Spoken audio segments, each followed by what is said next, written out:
Bienvenidos a la entrevista de France 24. España vivió el martes 29 de octubre una de las peores inundaciones en la historia de la Unión Europea. Fue en la provincia de Valencia, donde se han registrado graves pérdidas humanas, pero también materiales.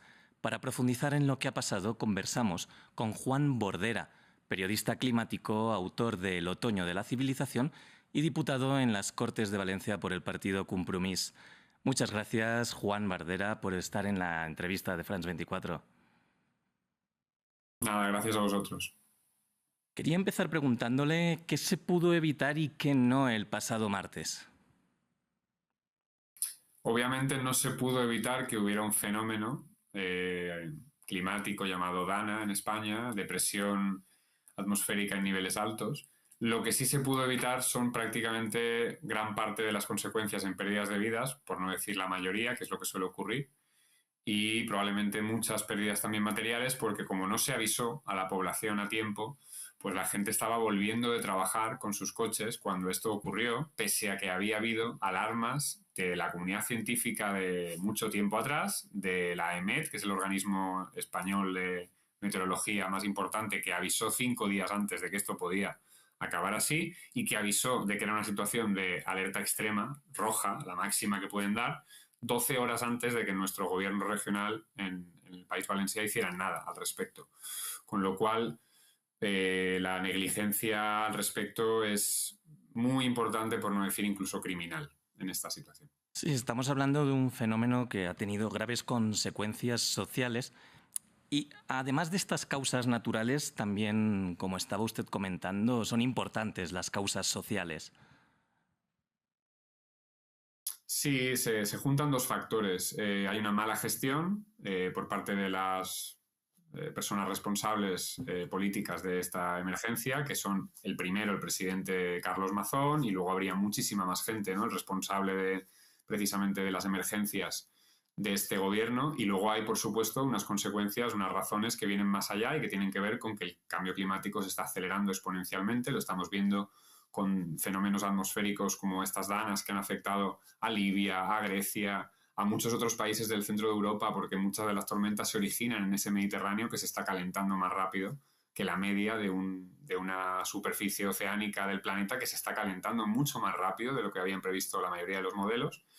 Y también tenemos una situación atmosférica mucho peor de lo que se había previsto, porque estamos por encima del 1,5 grados cuando se pretendía evitar que esto ocurriese para 2100.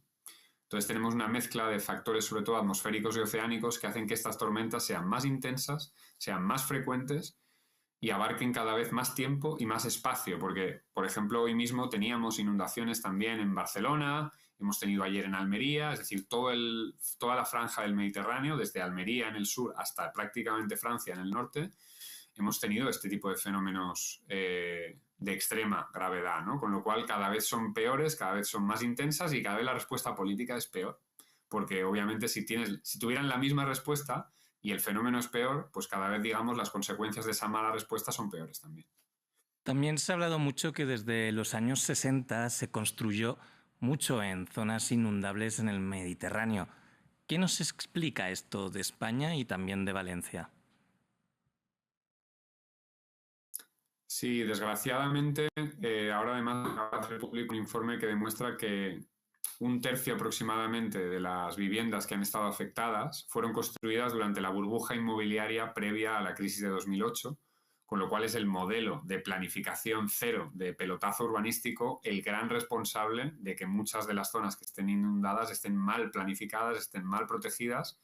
Y si a eso le juntamos que los mismos responsables de aquella gestión nefasta de la burbuja inmobiliaria son los mismos responsables ahora al volver al gobierno tras 8 años de descanso para la población, de esta gestión, digamos, absolutamente negligente y deficiente de las consecuencias de perfecto, ¿no? Si tenemos a gente que está solo de mantener un modelo basado en el negocio como siempre, ¿no? En los business as usual, que se suele decir, cuando ya nada es usual, porque tenemos circunstancias climáticas, atmosféricas, oceánicas, que son absolutamente nuevas y a las que nos tenemos que adaptar rápido, pues las consecuencias son dramáticas. Y a mí me gustaría lanzar un aviso muy claro. Gloria, otro gran temporal que sufrimos aquí en el Mediterráneo nuestro, en la parte occidental del Mediterráneo, en la parte española, Gloria ocurrió en enero de 2020.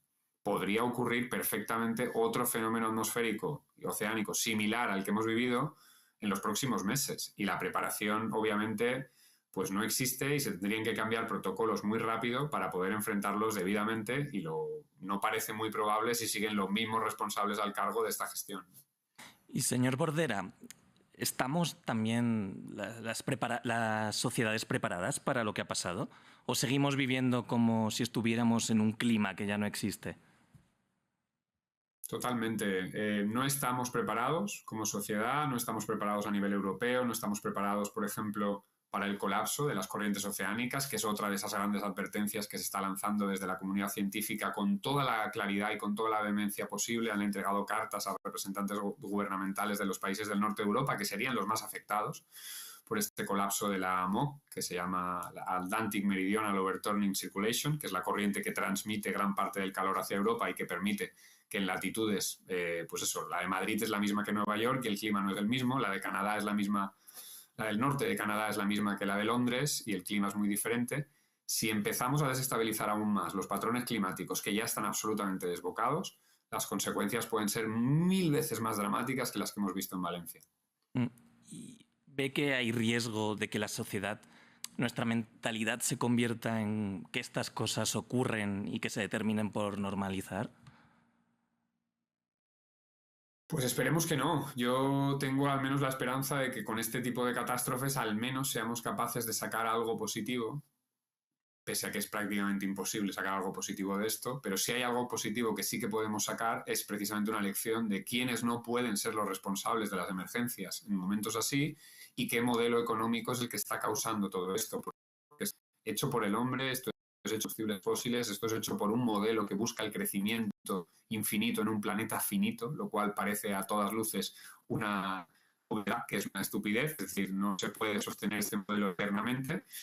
Y además estamos viendo cómo se agravan conflictos bélicos precisamente por el control de estos recursos estratégicos, cuando lo que tendríamos que hacer es precisamente aprender a cooperar mejor entre diferentes países, diferentes continentes, para ponerle freno a una emergencia que puede poner a sociedades enteras de rodillas si no nos ponemos a la acción rápida en transformar el que construyen las casas, de cómo nos movemos, de cómo comemos, de producen las cosas, porque vivimos en un modelo en el que se produce para tirar y esto genera emisiones. Vivimos en un modelo que el agroalimentario, digamos, está basado en los combustibles fósiles. Esto tiene fecha de caducidad, el suelo también tiene fecha de caducidad, el suelo fértil.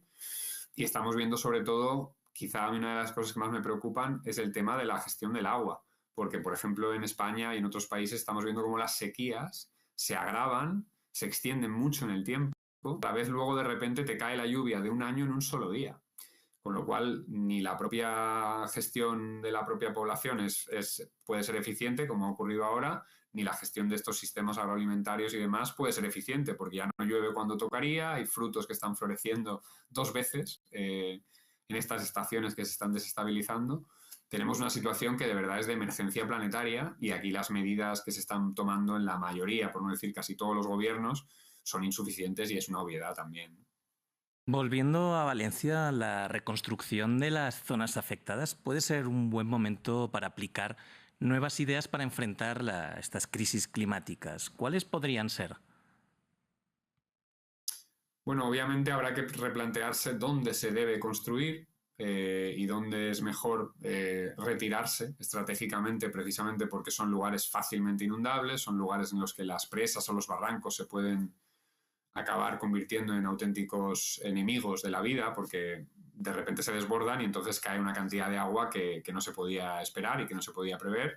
Y como digo, además, el problema que tenemos es que en este caso la atmósfera, cada grado que aumenta la temperatura, admite un 7% más de vapor de agua, que es el principal elemento que hace que estas inundaciones sean más agresivas, con lo cual toda la gestión de cómo está alcantarillada la propia ciudad de Valencia o las ciudades alrededor, cómo se tienen que fomentar zonas verdes que precisamente pueden hacer de barrera, cómo se tiene que precisamente preservar esa biodiversidad que está absolutamente comprometida, ¿no? Teníamos un estudio hace muy poco tiempo, que hablaba de que el 75% de las especies de vertebrados han desaparecido en los últimos 50-55 años y estamos en un modelo, digamos, biocida, que se encarga más que de velar por la vida, se encarga de destruirla. Entonces, evidentemente las personas no estamos al margen de ese medio ambiente que muchas veces vemos como algo apartado, somos parte de él y si no lo gestionamos de una manera mucho más coherente, pues pagaremos las consecuencias. ¿Qué se podría hacer? Pues ahí podríamos entrar en muchas derivadas concretas, como el tema de la energía. Por supuesto, tiene que haber una transición rápida a la energía renovable, sabiendo que esa energía no va a poder proveer la misma cantidad de energía que proveen las fósiles, que a día de hoy son el 80% de la energía primaria que se sigue usando en el planeta. Tenemos que hacer una transición, como decía un poco antes en el tema del agua, para gestionarla de una manera más eficiente y más adaptada a estos ciclos que se están desestabilizando y que van a desestabilizarse aún más.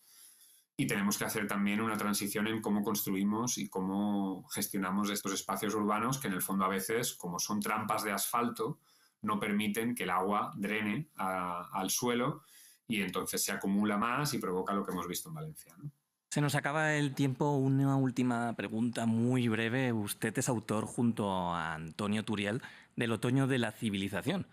Los hechos que hemos hablado han sucedido precisamente en otoño y en su tierra. ¿Qué conclusiones extrae? Pues es muy buena pregunta esta. Nosotros le llamamos el otoño de la civilización precisamente por hacer un juego de palabras con el inglés, ¿no? Porque otoño en inglés es fall, con lo cual tenemos esa disyuntiva en la que aún quiero creer que estamos a tiempo de elegir el camino correcto, que es ese camino de adaptación, de cambio radical del modelo económico, de asunción, digamos, de que el planeta tiene límites.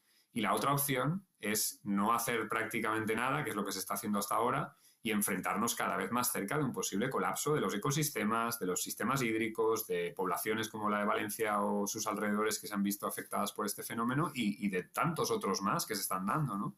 Incendios cada vez más graves, que son difíciles de controlar porque llegan en unas condiciones de sequía agravadísimas, con lo cual toda la materia orgánica prende mucho más fácil. Y entonces esa es la disyuntiva, ¿no? Es asumir este modelo, digamos, diferente al actual, porque el actual nos está poniendo en riesgo a todos y a todas, o asumir, pues bueno, que no tenemos nada más que hacer que ir viendo cómo catástrofe tras catástrofe nos van poniendo cada vez más cerca de ese posible colapso, que no es una cosa que digamos que se nos ha ocurrido. Es que la mayoría de los grandes científicos de este planeta han lanzado informes recientemente alertando de esta posible situación de si no enfrentamos los límites del planeta y hacemos algo para adaptarnos a ellos, los límites pues pondrán línea a nosotros. Señor Bordera, muchas gracias por haber estado en la entrevista de France 24 y le mando desde aquí mucho ánimo también para lo que está sucediendo. Muchas gracias, un abrazo. Y muchas gracias también a nuestra audiencia. Pueden seguir más contenidos como este en France 24 y france24.com.